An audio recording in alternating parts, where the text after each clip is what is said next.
শুভ ভাইরা, আসসালামু আলাইকুম রহমতুল্লাহ। আজকে আমরা ইংলিশ গ্রামারের একটা বেসিক বিষয় নিয়ে আলোচনা করব, সেটা হচ্ছে নাউন। নাউন সম্পর্কে আলোচনা করার আগে আমাদেরকে যে বিষয়টা জানতে হবে সেটা হচ্ছে যে প্রথমত আমরা আসি পার্টস অফ স্পিচ কাকে বলে, অথবা পার্টস অফ স্পিচের ধারণা কিভাবে আসলো। আমরা যদি যে কোনো একটা ব্যাকরণের গোল্ডেন ধারণা, গোল্ডেন সিকোয়েন্স বা সোনালী ধারণা নিয়ে আলোচনা করি, সেটা হচ্ছে প্রথমে আসবে যে সাউন্ডটা কি। সাউন্ড আমরা মুখে যে আওয়াজ করি সেটা হচ্ছে সাউন্ড বা ধ্বনি। এই ধ্বনির লিখিত রূপটা হচ্ছে বর্ণ। যেমন আমরা বলি এ বি সি, এগুলো সাউন্ড। যখন আমরা এ বি সি ডি লিখবো তখন এটা হচ্ছে বর্ণে রূপান্তরিত হবে।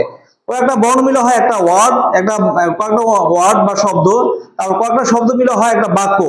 আর বাক্যের প্রত্যেকটা পার্টকে বলা হয় পার্টস অফ স্পিচ। এই পার্টস অফ স্পিচের মধ্যে সর্বপ্রথম সেটা হচ্ছে নাউন। আমরা জানি নাউন অনেকগুলো প্রকার আছে। তার মধ্যে দেখেন পুরো নাউনটাকে আমরা দুটি শ্রেণীতে ভাগ করতে পারি। একটা হচ্ছে কনক্রিট নাউন, একটা হচ্ছে অ্যাবস্ট্রাক্ট নাউন। অ্যাবস্ট্রাক্ট নাউন মাত্র একটা, এটা হচ্ছে আনকাউন্টেবল সিঙ্গুলার নাউন।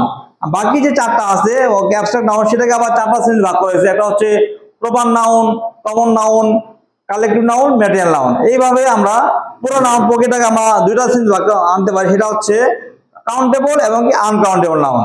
এই আনকাউন্টেবল নাউন হচ্ছে শুধু সিঙ্গুলার যেগুলো সবগুলো, আর বাকি কাউন্টেবল নাউনগুলো হচ্ছে সিঙ্গুলার এবং প্লুরাল।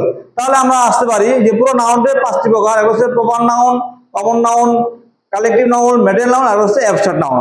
তাহলে এইটা আছে আমাদের নাউন সম্পর্কে একটা বেসিক ধারণা ইনশাআল্লাহ।